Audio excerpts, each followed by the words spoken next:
Selamat datang di FEB Podcast. Di episode kali ini, bersama saya, Safa Jasmine, akan membahas topik yang sangat relevan dengan kehidupan finansial saat ini nih.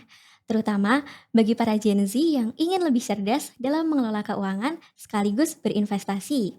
Apalagi saat ini kita sudah ada di tengah kemudahan akses pembiayaan sekaligus layanan keuangan. Nah, saat ini kita telah kedatangan narasumber yang sangat kompeten di bidang keuangan dan investasi, yaitu Bapak Iwayan Nukalantara yang merupakan dosen Departemen Manajemen FEB UGM. Selamat pagi Bapak. Selamat pagi Mbak Safa. Apa kabarnya Bapak? Baik, sehat, montok, dan menggemaskan. Oke, alhamdulillah ya masih menggemaskan saat ini. Nah Pak, nantinya ini kita akan banyak berbincang dan meminta tips praktis nih agar kita semua bisa mengelola keuangan dengan bijak, sekaligus menghindari jeratan pinjol yang sedang merajalela nih. Dan kira-kira bagaimana sih cara berinvestasi secara tepat? Nah, kita langsung aja mungkin ke pertanyaannya ya Pak ya. Siap. Nah, kalau ngobrolin soal pengelolaan keuangan ini nih, kan ini kan memang jadi bahasan yang cukup menarik nih, terutama bagi para Gen Z yang lagi berusaha buat bangun pondasi keuangan mereka. Nah, kira-kira menurut Bapak seberapa penting sih sebenarnya memiliki pengelolaan keuangan yang baik, terutama dari usia muda? Oke. Sesuatu itu jadi penting, itu biasanya ada dua sebab ya. Satu, dia akan menjadi penting karena dia bermanfaat. Lalu yang kedua, dia menjadi penting karena kalau itu tidak dilakukan, dia bisa berbahaya. Nah, kenapa buat Gen Z atau anak-anak muda itu perlu belajar tentang pengelolaan keuangan? Kalau kita ambil dari sisi dia penting karena dia bermanfaat, itu karena kalau kita sejak muda belajar untuk mengelola keuangan, maka itu sebenarnya cara untuk menyiapkan masa depan yang lebih baik ya. Iya. Jadi misalnya ya, data kan kita bisa lihat tuh dari survei propertinya Bank Indonesia. Misalnya nih harga properti, harga rumah itu makin lama makin naik terus harganya.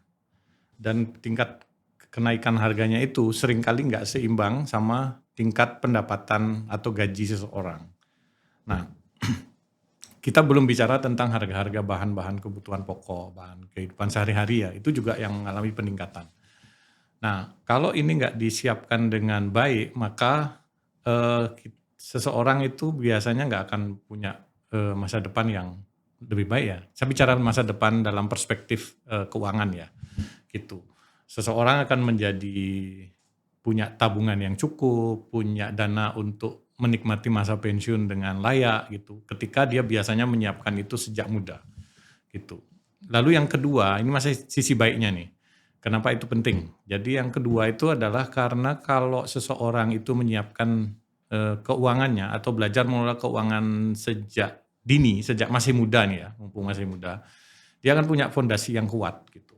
Fondasi itu jangan dibayangkan jumlah uang nanti yang dipunyai di masa pensiun ya. Tapi paling enggak dia akan punya fondasi dalam bentuk satu itu pengetahuan yang cukup. Karena kalau sudah belajar sejak dini ya tentu saja pengetahuannya jadi lebih baik daripada dia enggak memikirkan itu dan menyiapkan sejak awal. Jadi pengetahuan. Yang kedua biasanya keterampilan. Selain pengetahuan juga keterampilan. Karena berinvestasi itu enggak pure hanya knowledge, tapi ada seni juga. Gitu. Iya, betul. Kapan kita masuk, kapan kita beli, kapan kita jual, kapan kita switch ke aset yang lain. Itu ada arts-nya, ada keterampilan di situ. Lalu yang terakhir itu adalah kebiasaan. Kita membangun habit, disiplin gitu. Ya, kalau pengalaman saya sendiri sih investasi rutin itu nggak enak gitu. Ya, pahit gitu. Perlu disiplin dan niat yang sangat kuat agar itu rutin dilakukan setiap bulan begitu ya. Jadi ada pengetahuan sebagai fondasi, ada keterampilan sama membangun kebiasaan. Nah, kalau udah punya fondasi yang kuat yang sudah disusun sejak muda, itu masa depan secara keuangannya mestinya lebih cerah. Lalu dari sisi yang negatif nih sekarang, kenapa harus menyiapkan atau belajar tentang mengelola keuangan sejak muda? Karena kalau nggak kita lakukan, itu nanti dampak negatifnya di kemudian hari baru terasa nanti. Bahwa ketika orang lain sudah punya dana yang cukup untuk membeli rumah, mungkin berkeluarga gitu ya, menyiapkan pendidikan anak-anak, lalu ini nggak disiapkan sejak muda, ya bisa dibayangkan ya, gitu mungkin hal yang terjadi adalah yang sebaliknya. Uangnya nggak cukup, rumah nggak punya gitu ya misalnya ya. Kalau berkeluarga lalu anak-anaknya juga dana pendidikannya nggak tahu gitu. Apalagi kan faktanya kan kita nggak hidup di negara yang punya jaminan sosial seperti negara-negara maju lainnya. Semua harus disiapkan sendiri. Itu yang negatifnya. Negatif yang lain adalah kalau kita tidak menyiapkan keuangan dengan baik, maka kita bisa terjebak loh pada pola-pola hidup yang mungkin itu sebenarnya secara keuangan tuh nggak sehat. Ya, ada istilah misalnya sekarang yang lagi ngetren tuh namanya YOLO gitu. You only live once gitu. Iya. Mumpung punya duit, ya kan? Sikat aja, nongki-nongki, habisin, belanja-belanja mumpung ada diskon gitu. Apalagi YOLO ini, you only live once, itu ditambahi dengan FOMO biasanya.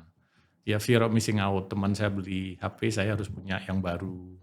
Dia beli baju apa, saya harus punya. Katanya nonton konser di Singapura, di mana saya harus punya. Itu memaksakan diri ya.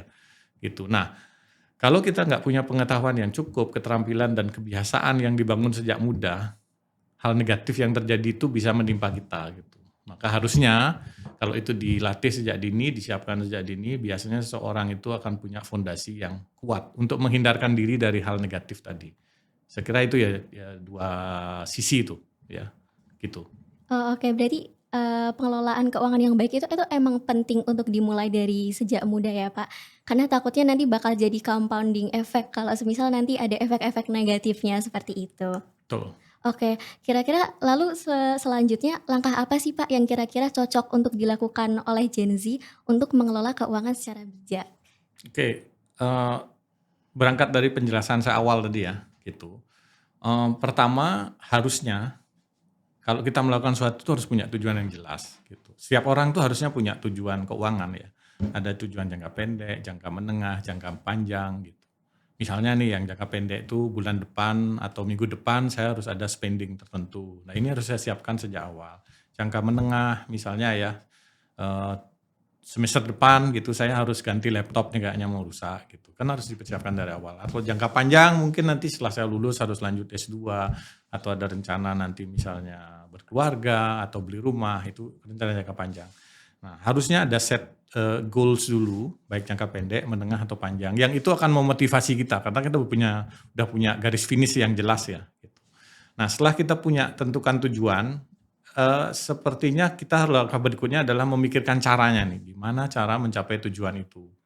Nah bagi Gen Z karena levelnya masih muda, masih belajar, ya mulai dari hal-hal yang simpel. Misal, kan kalau kita bicara tentang menyiapkan masa depan, itu kan ada 3 pos sebenarnya yang utama ya. Satu adalah pendapatan, yang kedua adalah pengeluaran, ya. Iya, Satu lagi itu syukur-syukur kalau bisa nabung atau invest. iya.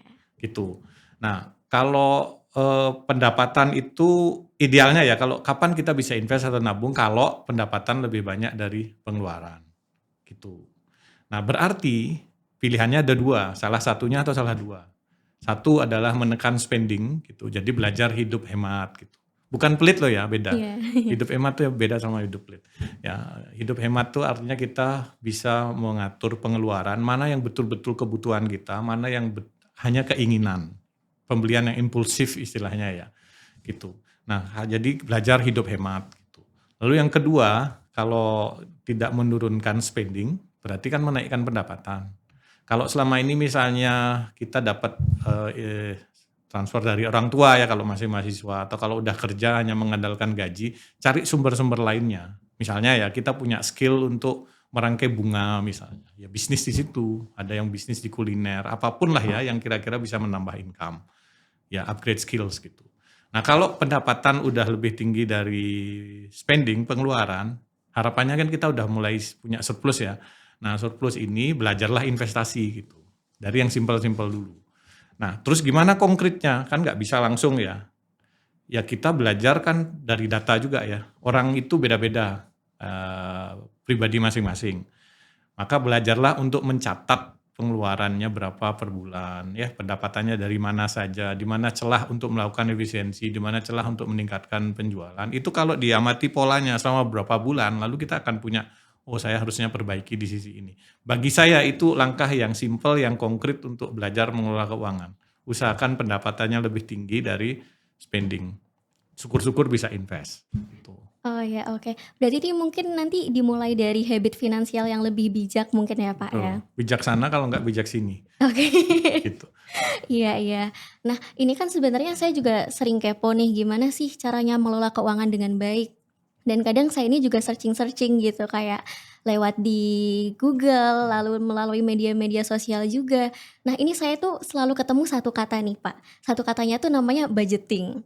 Nah, Mhm. kalau menurut Bapak sendiri, alokasi dana yang tepat semisal untuk kebutuhan harian, lalu untuk tabungan, atau bahkan self reward ataupun investasi, itu kira-kira yang tepat itu budgeting-nya seperti apa sih, Pak?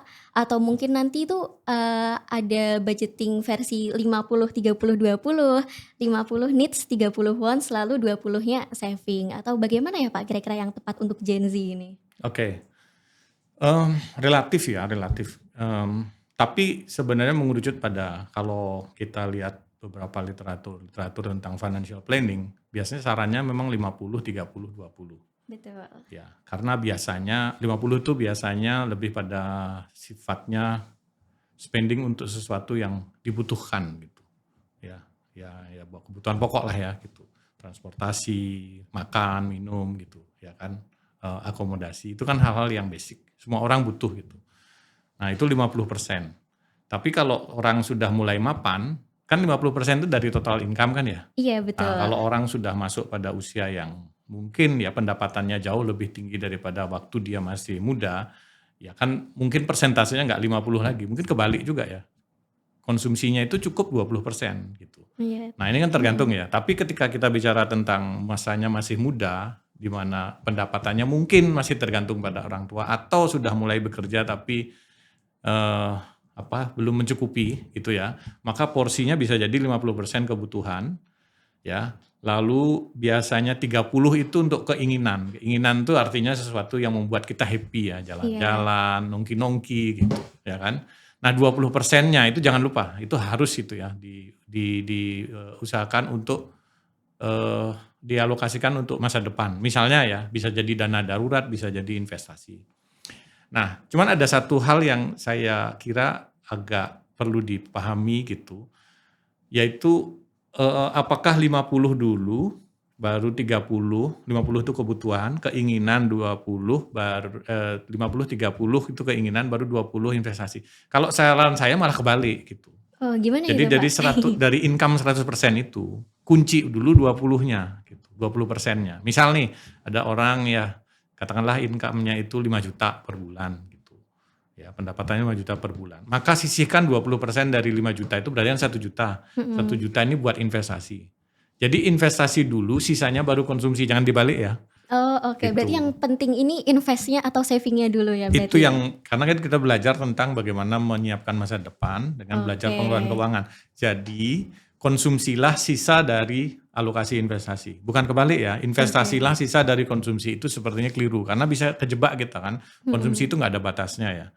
Nah, Betul jadi sekali. bahkan saya sendiri menerapkan itu ya. Saya selalu mengalokasikan setiap tanggal 5 di awal bulan itu saya auto debit. Dan itu sudah saya set sekian persen dari income. Jadi menurut saya meskipun rule of thumb-nya itu bilang 50 itu kebutuhan, 30 keinginan, 20 itu investasi. Ketika kita aplikasi dibalik gitu. Alokasikan untuk invest dulu 20%, baru sisanya silahkan kebutuhan dipenuhi 50%, lalu 30% untuk keinginan. Seiring berjalannya waktu bisa jadi awalnya 50, 30, 20 itu untuk kebutuhan, keinginan dan investasi. Sekarang jadi 50, 30, ketika kita sudah lebih produktif ya. 50, 30, 20 itu 50%-nya untuk investasi, 30-nya untuk kebutuhan, 20-nya untuk keinginan. Nah, itu biasanya efek compounding-nya itu akan jadi lebih dahsyat gitu. Oh, oke. Berarti sebenarnya untuk, budgeting ini tuh menyesuaikan dengan situasi dan kondisi ekonomi masing-masing juga ya, Pak, ya? Jadi Betul. tidak ada untuk rule pastinya itu tidak ada, tapi diusahakan untuk saving ini dipastikan dikeluarkan lebih dulu untuk saving gitu. Ya, katanya itu istilahnya metode amplop gitu. Oh. Bayangkan kita punya amplop ya, ini duit saya 100%, ini saya taruh di amplop 20%, ini untuk investasi nggak boleh lewat yang lain. 50% ini limitnya ya, ini untuk kebutuhan saya, 30%-nya untuk keinginan. Sekarang kan nggak model amplop tradisional, banyak apps untuk ngatur itu. Di rekening aja bisa kita alokasikan untuk auto debit. Nah Iya. gitu, ya kan. Bahkan beberapa orang tuh punya beberapa rekening yang pisah-pisah gitu. Ini untuk Mhm. investasi, ini untuk gitu. Iya Ya, memang sudah ada banyak, teknologi-teknologi untuk betul. automatisasi untuk Mhm. saving ya, Pak, ya. Oke. Nah, tadi kan kita sudah berbicara tentang pengelolaan keuangan nih. Nah, kan tentunya seperti yang tadi kita bahas itu masih ada banyak faktor gitu ya, Pak, yang mempengaruhi pengambilan keputusan dalam keuangan kita sendiri.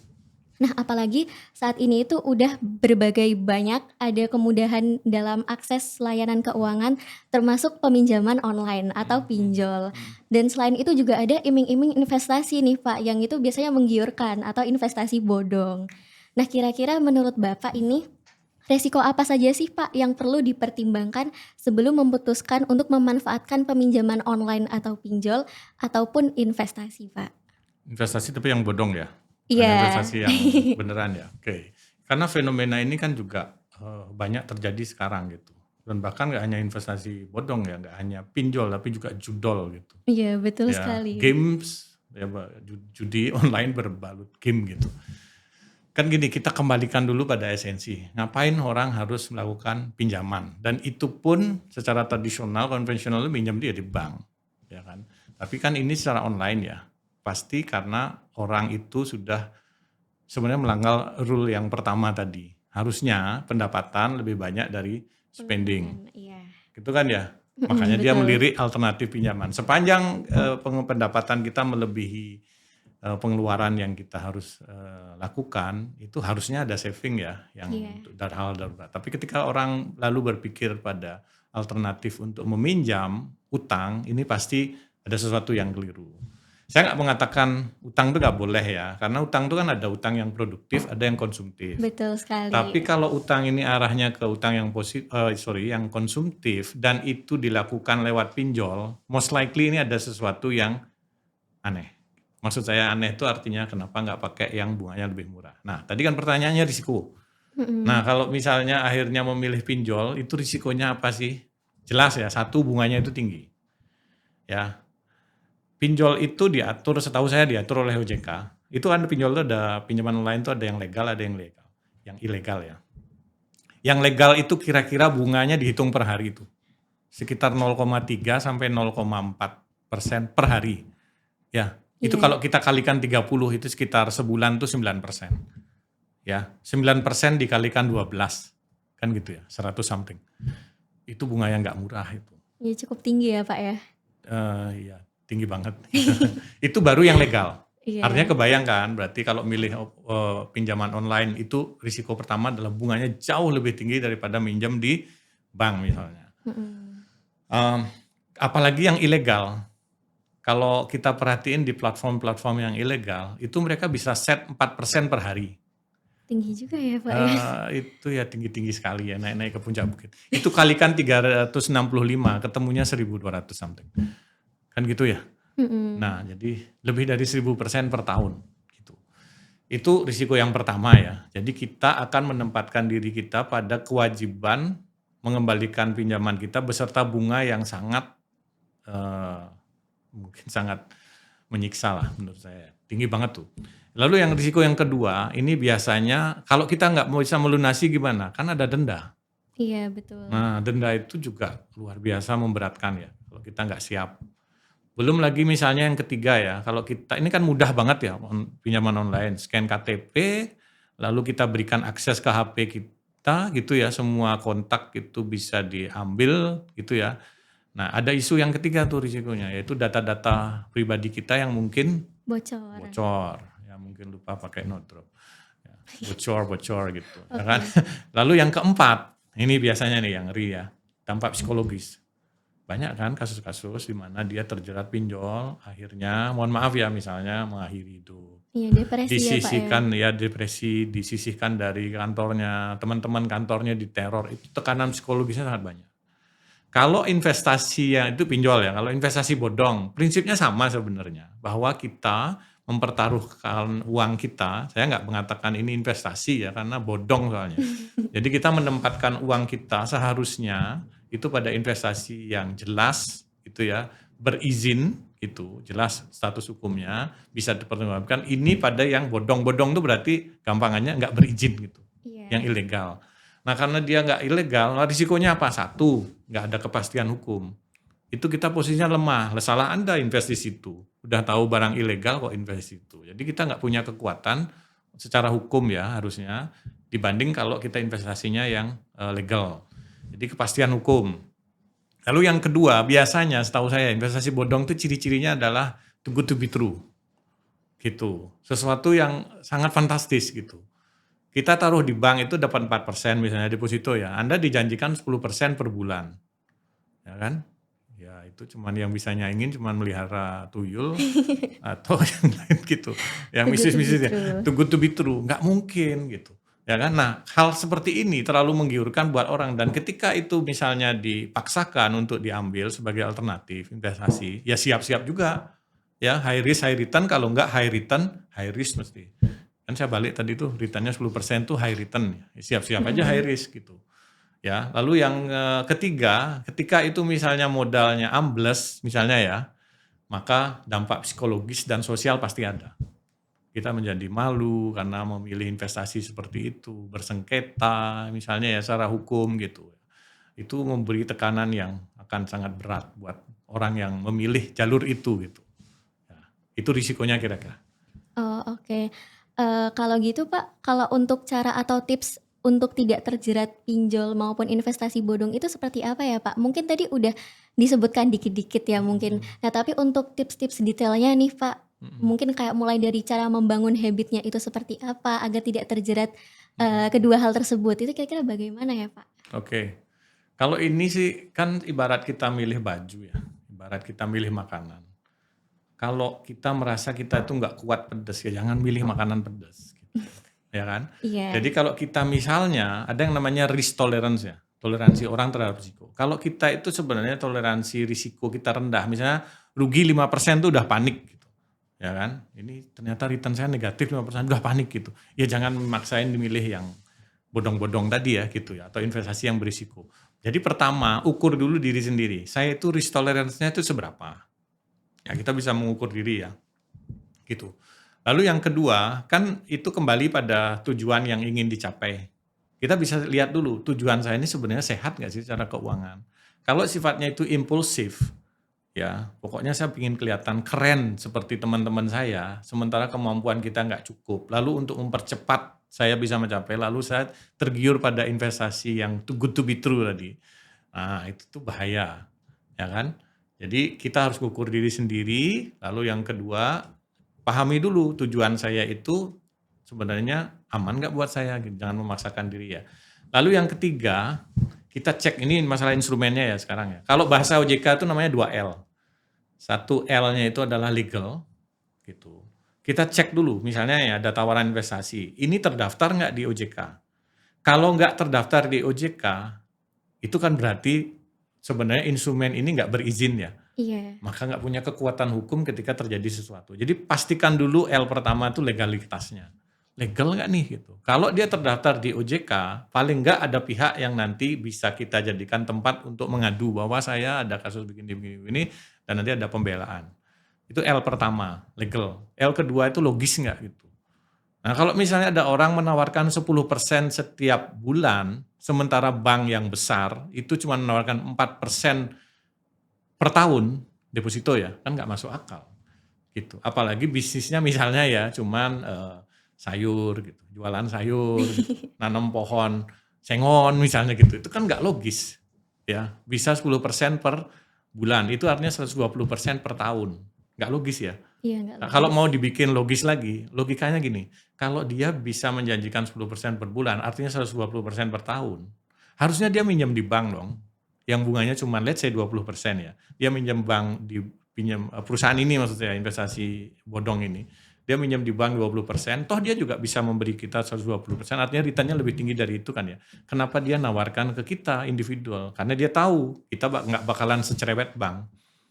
Kita nggak akan nanya prospektusnya, track record Anda, dan sebagainya. Jadi cek dulu aspek legal sama logisnya. Terakhir, lewatkan L ketiga tuh. Kalau kita udah tahu itu nggak legal, kita tahu itu nggak logis, lewatkan gitu. Jadi 3L ya gitu. Nah menurut saya gitu, itu cara kita untuk menghindarkan diri dari kemungkinan kita kena terjebak pada pinjaman online atau investasi yang bodong tadi ya. Jadi Iya. intinya pahami diri sendiri, kendalikan diri sendiri, lalu cek instrumennya ini, apakah legal, apakah logis, dan kalau jawabannya nggak legal dan nggak logis, lewatin aja gitu. Oh iya, karena mungkin orang-orang yang terjebak di sini itu kadang mungkin kurang observasi ya Pak, dan mungkin kurang pengetahuan juga untuk cara investasi yang aman itu seperti apa. Jadi sekalian melihat investasi yang mungkin sangat menarik nih langsung diambil Mhm begitu. mhm. Oh iya Pak, kalau tadi bicara soal pengelolaan keuangan itu kan penting ya untuk diterapkan dari sejak dini. Nah kalau kira-kira berinvestasi itu juga penting dari sejak usia muda nggak sih Pak? Karena kalau dilihat-lihat sekarang ini banyak loh anak muda yang mereka itu mau investasi tapi itu takut karena Mhm. akan ada resikonya gitu. Iya, apapun ya di kehidupannya ada risikonya gitu ya. Beberapa kali di kelas saya tanya itu mahasiswa, "Udah punya investasi saham belum?" Gitu. Terus alasannya kenapa? Karena saya nggak tahu ilmunya gitu. Lalu saya tanya biasa, "Udah punya pacar?" "Udah." Gitu. "Anda baca dulu cara pacarannya efektif dan efisien?" "Enggak kan?" Gitu. Ya, learning itu nggak harus selalu belajar dari buku atau di kelas ya. Itu kan bisa juga learning by doing.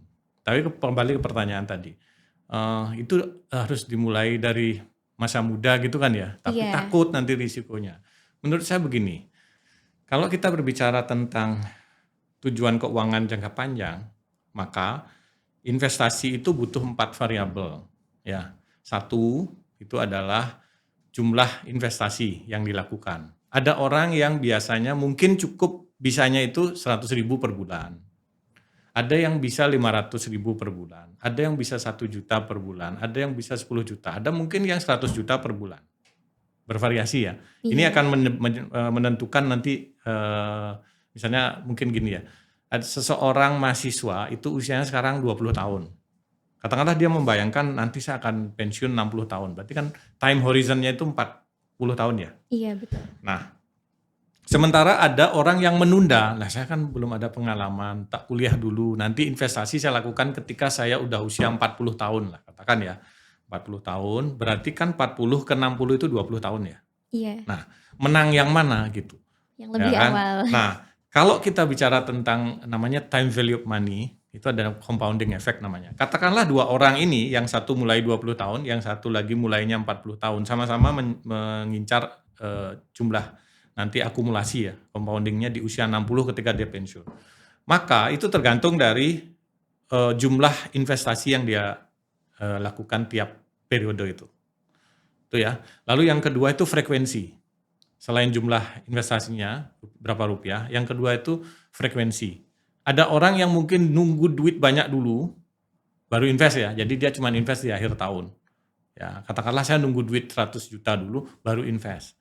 Ada orang yang saya punya 1 juta, oke, saya punya 2 juta, oke, yang penting tiap bulan. Nah, ini kan frekuensi ya. Lalu yang ketiga tingkat bunga, tingkat return gitu. Ada orang yang happy dengan ya deposito 4% nggak apa-apa, yang penting aman. Ada yang mungkin agak sedikit ke atas sedikit, dia beli obligasi pemerintah dapat 6,25%. Ada mungkin yang saham itu bisa katakanlah ya, pengalaman saya mungkin bisalah ya 20% ke atas gitu setahun gitu. Atau mungkin yang lebih dahsyat lagi misalnya di Bitcoin misalnya ya, di kripto gitu. Nah, ini kan persentase ya. Nah, variabel terakhir selain jumlah dana yang diinvestasikan, frekuensinya tambah tingkat return adalah waktu. Nah, ini variabel paling penting sih menurut saya. Ini menjawab pertanyaan tadi. Kalau disuruh milih 20 tahun mulai atau bahkan 18 tahun atau bahkan lebih muda, atau nunggu dulu mapan 40 tahun baru invest. Saya pernah hitung tuh ya. Eh, Bisa dihitung di Excel, namanya future value. Jadi kalau seseorang itu invest 1 juta aja per bulan, dia tapi mulainya di usia 40 ya, dapat return 10% per tahun. Make sense kan, masih make sense ya. Masih. Itu kira-kira dia di usia 60, mulainya dari 40 tahun, kira-kira dia akan dapat uang ya, akumulasi kekayaan 750-an juta lah ya, hampir 1 M. Tapi dengan jumlah yang sama, 1 juta, dilakukan tiap bulan dengan bunga 10% per tahun, ya, Itu kalau diakumulasi sejak usia 20, tahu nggak berapa? Berapa, Pak? Dia jadinya 6 sekian miliar. Beda dong ya, Beda jauh ya? 250 juta, ya hampir 1 M dengan 6 miliaran. Itu faktor waktu itu berpengaruh. Namanya itu compounding effect. Katanya itu keajaiban dunia yang ke-8. Gitu. Berarti emang berinvestasi sejak dini itu penting ya, Pak? Karena nanti itu penting buat compounding efeknya itu ya, Pak? Betul. Oh, Penting banget gitu ya. Karena iya, akumulasi kekayaan jadi lebih besar. jauh lebih Yang besar. kedua, itu kan sebenarnya membangun fondasi kita dalam hal pengetahuan kita bertambah, ya kan? Lalu keterampilan kita bertambah, dan terakhir itu kebiasaan. Habit ya, Pak Nah, ya? ketika usia 40 sudah mapan-mapannya, kan jumlah yang kita akumulasikan akan lebih banyak Banyak. ya, yang didukung oleh pengetahuan yang cukup, keterampilan yang oke, dan punya kebiasaan. Gitu. Karena memang habit ini sih penting sih, Pak. Betul. Dan habit itu perlu dipaksa. Ya, gitu. Nggak ada habit yang nggak dipaksa. Dan biasanya ada apps untuk melakukan itu. Oh iya. Ya, saya itu terpaksa setiap tanggal 5 pagi-pagi, kelong segini itu sakit rasanya. Tapi kebiasaan ya, akhirnya ya udahlah nggak apa-apa gitu. Nah, yang automatisasi saving itu ya, Pak ya? Ya, saya istilahnya auto debit ya. Oh, Jadi oke. dari rekening bank itu saya langsung auto debit transfer ke rekening saham gitu. Karena di rumah saya ada 4 orang, ya ada 4 rekening saham. Gitu. Sebenarnya 5 sih Oke. harusnya, ada 1 chihuahua saya, tapi Oh. dia nggak mau buka rekening saham. Ya udah. Oh, kalau hewan juga investasi ya, Pak? Kita siapkan ya untuk masa pensiun dia. Oh iya, oke. Nah, lantas jenis investasi apa sih, Pak, yang cocok, aman, dan juga menguntungkan untuk Gen Z nih? Karena kebanyakan Gen Z ini kan masih belum banyak yang bekerja, Pak, masih banyak yang kuliah atau mungkin kayak sekolah. Jadi dananya itu masih terbatas, Pak. Itu kira-kira jenis investasi yang cocok seperti apa? Oke, kan cocok atau enggak, baik atau enggak itu setiap orang itu punya relativitas ya, relatif gitu. Mana yang baik buat saya belum tentu baik buat Mbak Safa, kan gitu. Iya, Mana yang baik untuk teman lainnya belum tentu cocok untuk kita. Maka kalau kita misalnya sekarang klasifikasikan ya, gitu. Dari jenis instrumen investasi yang umum itu, yang paling gampang, mungkin yang paling rendah risikonya gitu. Mungkin kita taruh duit di bank, gitu. Ya, di bank itu apa sih? Misalnya ya kalau nggak tabungan ya deposito. Cuman biasanya makin rendah risikonya, biasanya returnnya makin kecil. Kalau kita menganggap tabungan itu adalah investasi, maka jangan heran kalau kemudian setahun dapatnya paling 1%. Belum dipotong pajak 20% ya, jadi 0,8% per tahun. belum lagi inflasi. Nah, belum inflasi. Jadi uang kalau ada inflasi 3% itu artinya uang kita berkembang 1%, berkempis 3 gitu. Jadi negatif dong. Iya. Nah, kalau mau agak sedikit ke atas dikit gitu, ada sedikit risiko karena kita nggak bisa narik sewaktu-waktu, itu deposito. Deposito itu sekitar 4% lah ya. 4%. Nah, lalu agak sedikit dinaikkan dikit risikonya, itu obligasi mungkin. Obligasi pemerintah itu kan terjangkau lah ya buat mahasiswa, 1 lembarnya itu 1 juta. Iya. Itu nggak jajan misalnya ya 1 bulan bisa nyimpen 500.000 lah ya, itu 2 bulan udah bisa invest. 1 lembarnya itu 1 juta. Jadi itu dapat 6,25 lah ya, itu sekitar 2 sekian lebih tinggi dari deposito. Agak naik dikit itu risikonya, ada reksadana, itu bisa dicoba juga buat mahasiswa.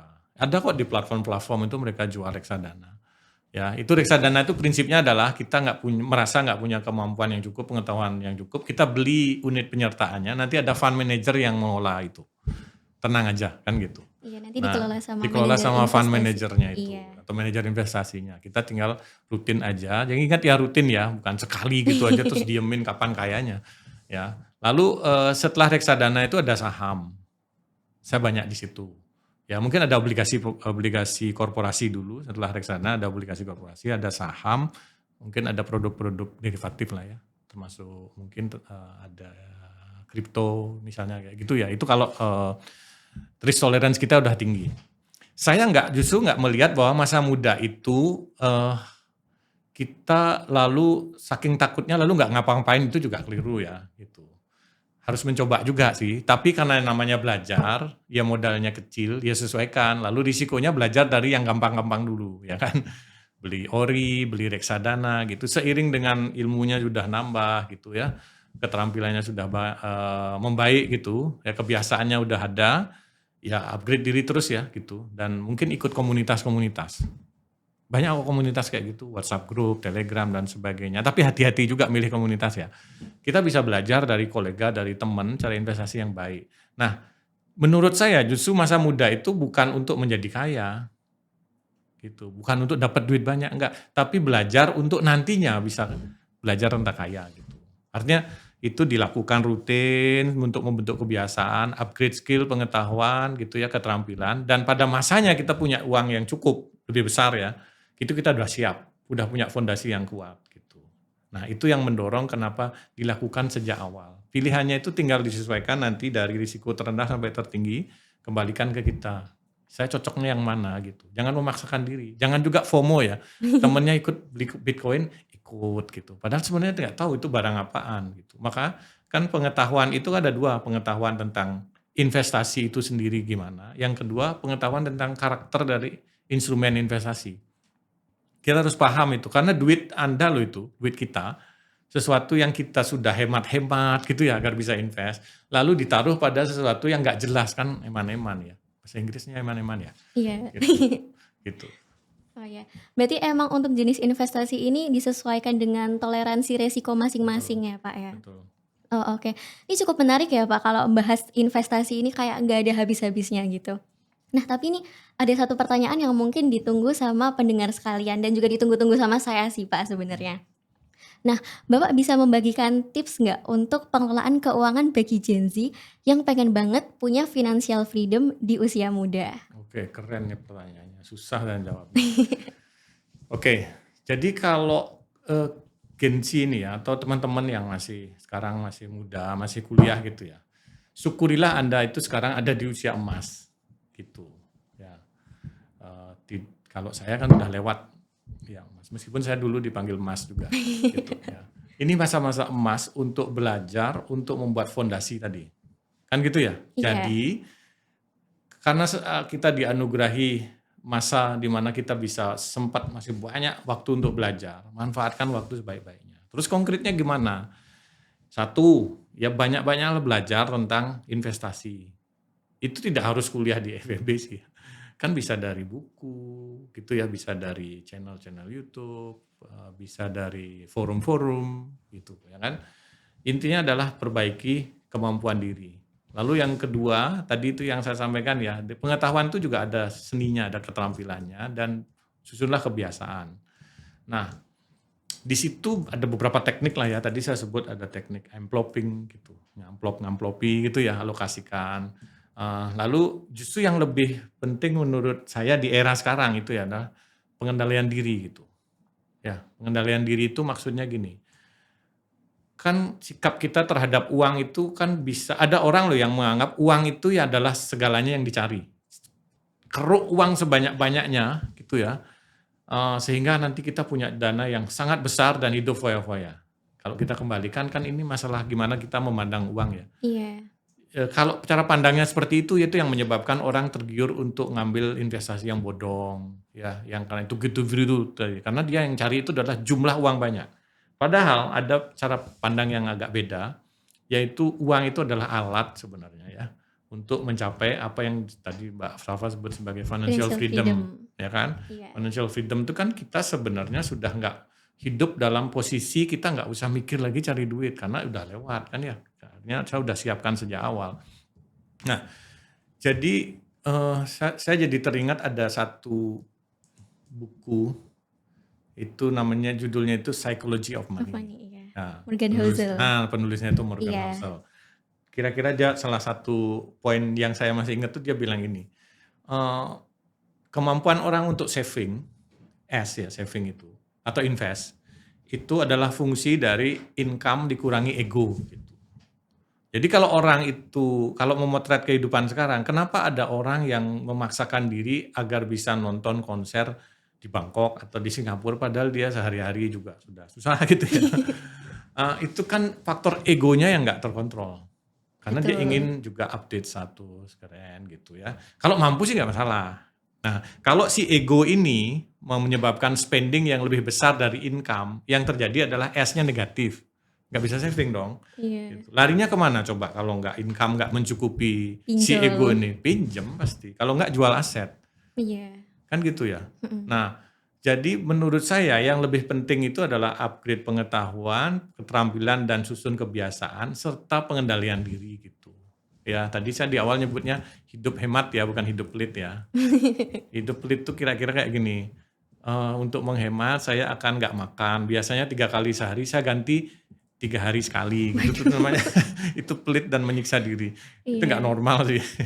Biasa aja sih 3 hari, 3 kali sehari, tapi ya menunya ya nggak harus makan selalu di restoran yang mewah ya gitu, Oh kayak iya. gitu.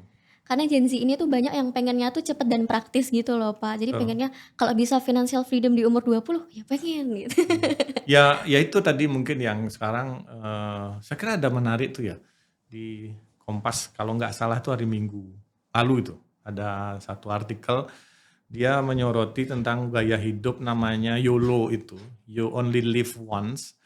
Lalu itu akan mendorong FOMO, ya, mumpung hidup sekarang ada duit sikat gitu. Nah lalu, polanya jadi konsumtif. Nah karena dia konsumtif lalu dia mudah untuk diiming-imingi, lalu fear of missing out, nggak mau ketinggalan sama teman-teman yang lain ya. Tapi ada satu, pola, satu istilah lagi namanya YONO gitu. Ini Apa bukan itu, nama Pak? orang bukan nama orang dari Klaten ya.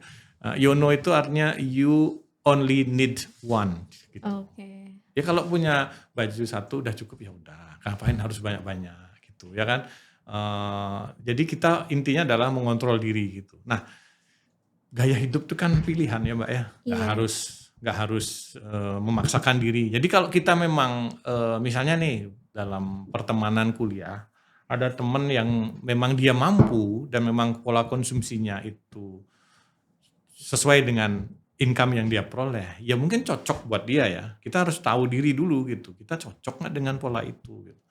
Jadi intinya adalah, pengendalian diri tadi gitu, dan menyikapi uang ya, gitu sih menurut saya. Oh iya, penting banget sih Pak, kalau dari sisi habitnya itu memang penting dari sejak awal. Betul. Oke. Wah luar biasa sekali ya Pak, ini jujur ada banyak sekali insight yang saya dapatkan dan juga pendengar-pendengar sekalian, tentang bagaimana cara mengelola keuangan dengan bijak.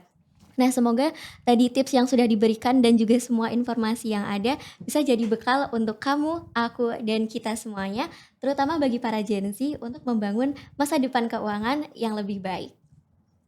Nah, terima kasih Pak Wayan yang sudah menyempatkan waktunya untuk hadir di FEB Podcast kali ini. Jangan lupa untuk selalu mendengarkan FEB Podcast melalui kanal YouTube kami, yaitu di Fakultas Ekonomika dan Bisnis UGM, dan di Spotify, serta jangan lupa untuk share di media sosial ya. Sampai jumpa di FEB Podcast episode selanjutnya. See you!